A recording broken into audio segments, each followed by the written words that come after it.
सब्जी मत खरीदो, तेल मत खरीदो, मुक्का मारो और प्याज से रोटी खाओ। तो देश को लूटना, दोनों हाथों से लूटना, मिलके ही लूट रहे हैं। कह सकते हैं कि देश में अली बाबा और 40 चोर की सरकार चल रही है। गोदी मीडिया के लोगों ने आकर सुपारी ले ली है कि भारत को खत्म करने में रिलायंस का मोदी का साथ देंगे और उससे ही तेजी से चले जाएंगे। इनका नाम निशान मिट जाएगा, लोग इनको जूते मारेंगे। कीचड़ में कमल ही खिला है, पर कहने मतलब कमल कैसे खिला? चोरी से, डकैती से, झूठ बोल के, फर्जी तरीके से, ईवीएम का यूज करके। अरे कमल खिलाना तो बैलेट पेपर पाओ ना, सुपड़ा साफ हो जाएगा। गुमराह करते हैं, लास्ट में क्या देते हैं? जय श्री राम। अरे मेरे से बड़े भगत हैं क्या राम के? मेरे घर में राम, मेरे दिल में राम। हनुमान जी का मंदिर, सुबह शाम में उनके दर्शन करता हूं, पर झूठ नहीं बोलते। नमस्कार दोस्तों, मैं सोनू सिंह और आप लोग देख रहे हैं DS4 न्यूज़। इस वक्त हमारे साथ मौजूद है पंडित जगदीश शर्मा जी, जो कि कांग्रेस के एक बड़े नेता के तौर पर जाने जाते हैं और राहुल प्रियंका गांधी सेना के जो है राष्ट्रीय अध्यक्ष भी हैं। और आज हम इनसे खासा बातचीत करने वाले हैं बढ़ती हुई महंगाई को लेकर के, क्योंकि दिन प्रतिदिन जो है जिस तरीके से गैस पेट्रोल के जो दाम है उसमें वृद्धि हो रही है और साथ ही साथ जो है गैस सिलेंडरों के जो दाम है वो दिन प्रतिदिन बढ़ता जा रहा है। तो जो जनता है, पब्लिक है, उनके घरों पर, उनके रसोइयों में किस तरीके से फर्क पड़ रहा है, किस तरीके से जो है लगातार जो है दबते हुए नजर आ रहे हैं। बढ़ती महंगाई का जो प्रकोप है, जो जनता है वो सहती हुई नजर आ रही है। आज हमारे साथ खासा बातचीत करने वाले हैं इस टॉपिक पे। आइए बातचीत करते हैं पंडित जगदीश शर्मा से। सर, आपका स्वागत है DS4 न्यूज़ में। कैसे आप देखते हैं कि जो सरकार जो है कह रही थी सत्ता में आने से पहले कि जिस दिन हम सत्ता में आ जाएंगे महंगाई होगी वो आखिरी पायदान पे होगी, कैसे आप देखते हैं? देखिए, सरकार ने तो कह दिया है। आपने कोरोना का इलाज देखा था कि कोरोना के टीके लग रहे हैं, फिर ही घर में रहो, मास्क लगाओ और दूरी बनाओ। तो एक कैसा टीकाकरण है, समझ में नहीं आ रहा है। इसी तरह सरकार तो चाहती है, कह दिया सरकार के मंत्रियों ने, महंगाई पर घर में रहो, सुरक्षित रहो, बाहर मत निकलो।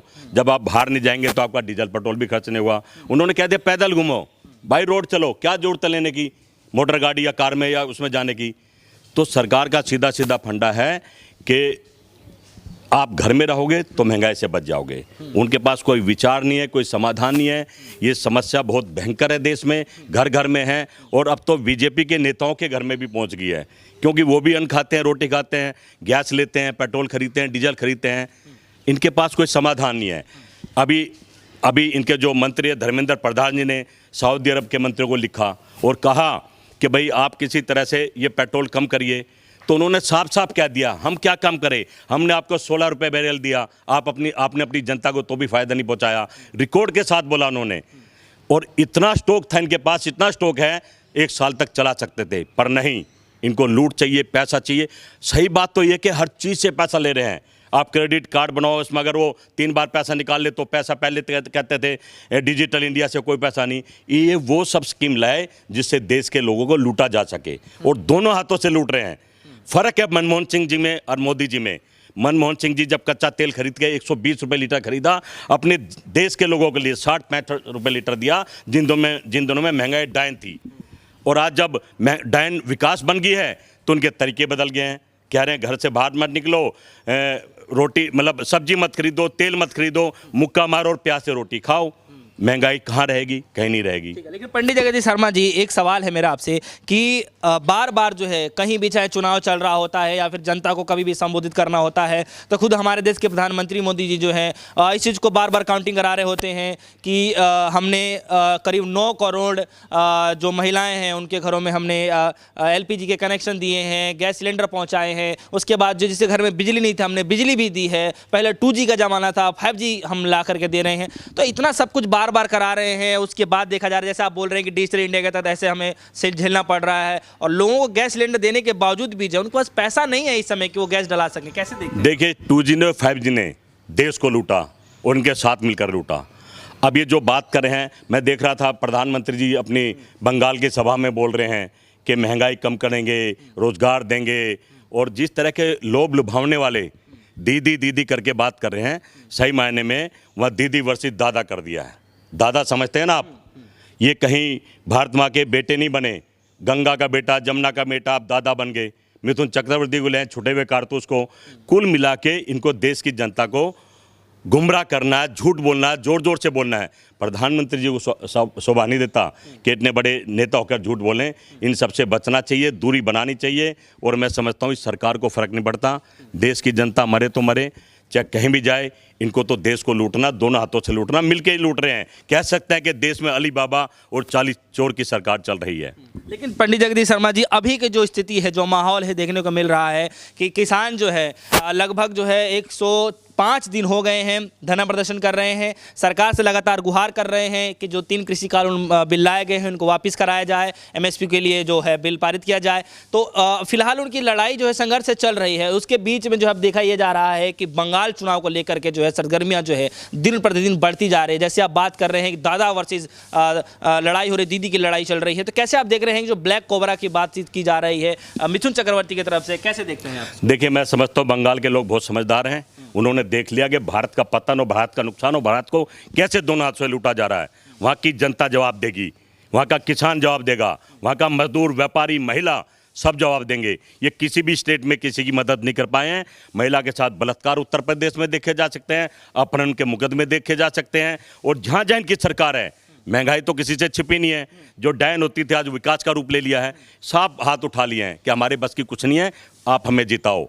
अब तो मोदी साहब कहते हैं कि मेरे नाम पे जीत रहे हैं। अरे मोदी जी, ये देश आपसे माफ़ी मांग रहा, गलती हो गई है, छोड़ दो, इस देश को बख्श दो। वो दिन आने वाले हैं, चंद दिनों में वो दिन आने वाले हैं कि देश की जनता जूता लेके पीछे पीछे और आप आगे आगे। और वो समय भी हम देखेंगे। हमने कोरोना काल भी देखा, हम कैसे बंद रहे घरों में, सोचते थे बचेंगे नहीं बचेंगे। अब महंगाई भी देखी, आज सुबह का खाना है तो दोपहर का नहीं है, दोपहर का है तो शाम का नहीं है, बच्चों को पढ़ाने के लिए पैसा नहीं है, बच्चों के सामने शर्मिंदा होना पड़ता है। और किसान की तो बात ही छोड़ दो। अब किसान तो उनके खाते में नहीं है, दिमाग में नहीं है। क्या दिया प्रधानमंत्री जी ने, आप घर वापस जाओ। अब तो मीडिया भी नहीं दिखा रही है। लाखों किसान बैठा जब इसे घर बार छोड़कर, हजारों महिला मैंने देखी, लाखों महिलाएं, 10 लाख महिलाओं ने आके विरोध करा मोदी जी का। किसी चैनल में नहीं दिखाएंगे। ये दुर्भाग्य है देश का।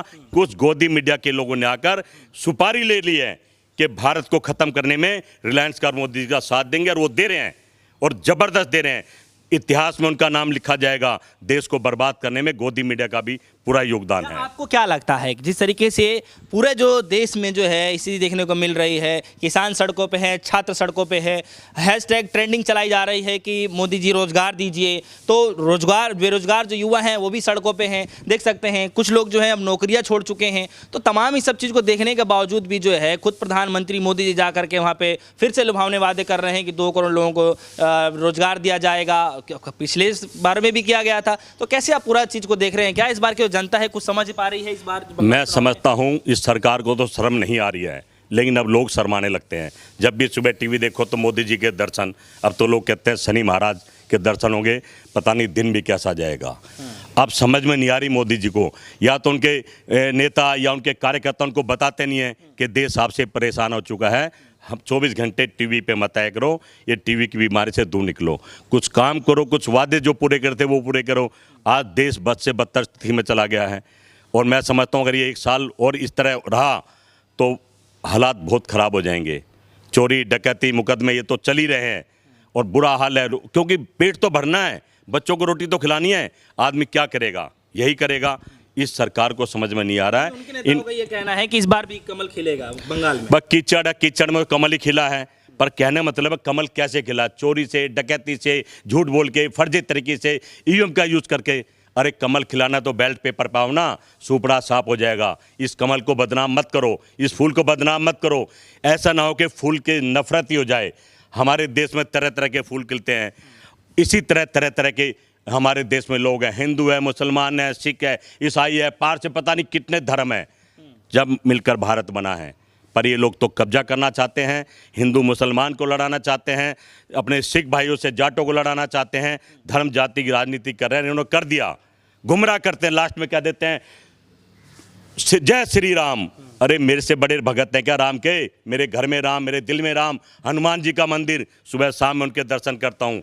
पर झूठ नहीं बोलते, हम झूठी राजनीति नहीं कर सकते, हम अपने लोगों को नहीं मार सकते, किसान मजदूर महिला के साथ अत्याचार नहीं करते। हम भूखा रहकर देश को खाना खिलाने वाले हैं, देश को लूटने वाले नहीं हैं। ये लोग जैसे तेजी से आए हैं और उससे ही तेजी से चले जाएंगे। इनका नाम निशान मिट जाएगा, लोग इनको जूते मारेंगे, कभी याद नहीं करेंगे, डरेंगे इनके नाम से भी। चलिए ठीक है। एक सवाल है मेरा कि जिस तरीके से जो है किसान बैठे हुए हैं, तो क्या इसका कुछ फर्क पड़ने वाला है क्या चुनाव में? देखिए, मैं तो अपील करूंगा आपके माध्यम से किसान हमारा भगवान है, हमारा अन्नदाता है। जहाँ जहाँ चुनाव होते हैं, राहुल प्रियंका गांधी सेना के नाते से, कांग्रेस के सिपाही होने के नाते से इनका विरोध करो। इनका व्यापारी विरोध करे, मजदूर विरोध करे, महिला विरोध करें, युवा विरोध करें। मैं कहता हूँ समस्त भारत को विरोध करना पड़ेगा, तभी ये भारत बचेगा, नहीं तो आने वाली पीढ़ी हमें माफ नहीं करेगी। फाइनली आपके हिसाब से क्या रिजल्ट होने वाला है फाइनली बंगाल में? देखिए, बंगाल ये बुरी तरह हार रहे हैं, इनका सुपड़ा साफ है। अभी आपने देखा मोदी जी की रैली में पूरे देश से, जब इनकी रैली होती है ना, भीड़ जुटाने के लिए गुजरात, मध्य प्रदेश, राजस्थान, हर जगह से बस भर भर के गई। और कांग्रेस और समर्थन की रैली हुई तो सर नहीं, मतलब इतनी जगह थी कि कहीं सर ही सर नजर आ रहे थे। और लोग, वहाँ की मीडिया कह रही थी जिसने मैदान भर दिया फतेह उसी की होगी। तो कांग्रेस और कांग्रेस के जो गठबंधन के लोग हैं सत्ता में आएंगे। उनको पता है कांग्रेस एक ऐसी पार्टी है, राहुल जी के नेतृत्व में, प्रियंका गांधी के नेतृत्व में, यही देश के लोगों की मदद कर सकते हैं। ये इनका अनुभव है, इनके पार्टी का अनुभव है। 70 साल ऐसे ही लोगों ने प्यार नहीं दिया, कुछ थे तो दिया। ये तो चोर थे, डकैत हैं। 6 साल में भारत की क्या स्थिति कर दी है, किसी से छिपी नहीं है। चलिए, बहुत बहुत धन्यवाद। तो हमारे साथ मौजूद थे आज पंडित जगदीश शर्मा जी, जो कि कांग्रेस के एक बड़े नेता के तौर पे जाने जाते हैं और राहुल प्रियंका गांधी सेना के राष्ट्राध्यक्ष भी हैं। तो इनसे हमने खासा बातचीत करी बंगाल चुनाव को लेकर के और बढ़ती महंगाई को लेकर के भी। फिलहाल इनका साफ तौर पर यही कहना है कि बढ़ती महंगाई जो है हो तो रही है, लेकिन उसका उपाय यही है कि जिस तरीके से जो घर में बैठने का जो है ये बताया गया है कि आप घर बैठिए, सुरक्षित रहिए, इस तरीके से बचत कर सकते हैं। तो इनका साफ तौर पर यह कहना है कि अगर ज़्यादा डीजल पेट्रोल महंगा लग रहा है तो घर बैठ जाइए, क्योंकि बीजेपी बार बार ये इस तरीके से है लुभावने शब्द देती रहती है। लेकिन पहले के चुनाव में और अब के चुनाव में जो है फिर से उसी शब्द को रिपीट किया जा रहा है कि युवाओं को रोजगार दिया जाएगा। बद से बदतर जो स्थिति जो पहले हो रही थी अब उसको सुधार किया जाएगा, डिजिटलाइजेशन किया जाएगा, बहुत चीज़ें जो है चेंज करने वाले हैं। फिलहाल आने वाला वक्त ही बताएगा कि बंगाल चुनाव में होने वाला क्या है। फिलहाल के लिए इतना ही। जुड़े रहेगा हमारे साथ, देखते रहिए DS4 न्यूज़। धन्यवाद।